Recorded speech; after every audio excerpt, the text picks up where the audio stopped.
Like action films, horror films, or both, we've got quite the selection of titles that you can take home for free. Some are classics, while others are more recent releases. Let's head over to Colin's Corner.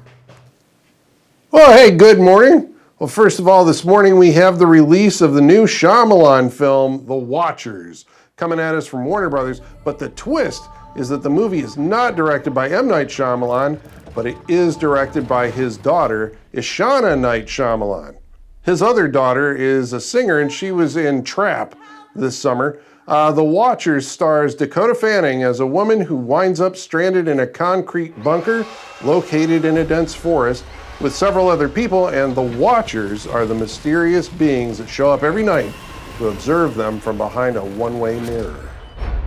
You have 5 seconds before the door is sealed. 5, 4, 3, 2...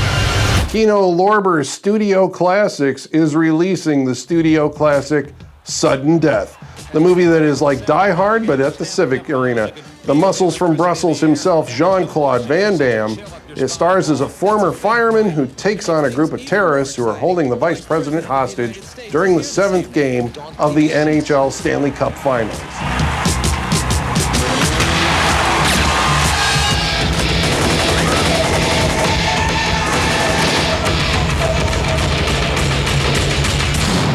Doesn't look too good. Kino Cult is a new label that's putting out classic cult movies, starting with a trio of ecological horror movies that show when man tampers with nature, killer animals emerge.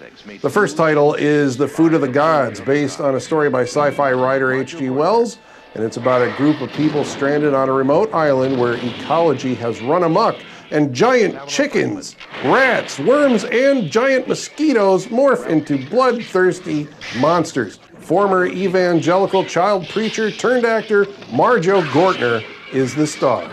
The next Kino Cult release is Frogs, which is kind of a ripoff of Alfred Hitchcock's The Birds, except this time all of the wildlife in a Florida swamp rise up to attack and kill after a family is summoned to celebrate the birthday of their millionaire patriarch. The old guy, he's a chemical baron who got rich off of making pesticides, so the frogs, the bugs, the snake, and everything else come at him to get their revenge.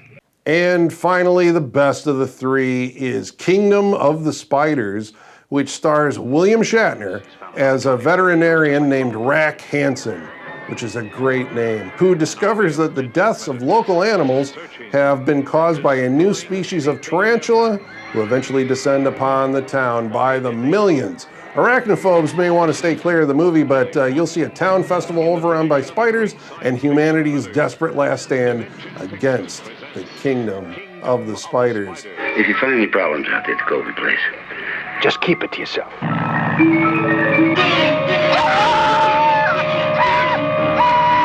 You can win one of these movies by heading on over to our website, that's mystateline.com, and registering on that contest page. He did that to us on purpose. Yeah, we don't I like swear, spiders. that was too much for me. I need like a long break after that.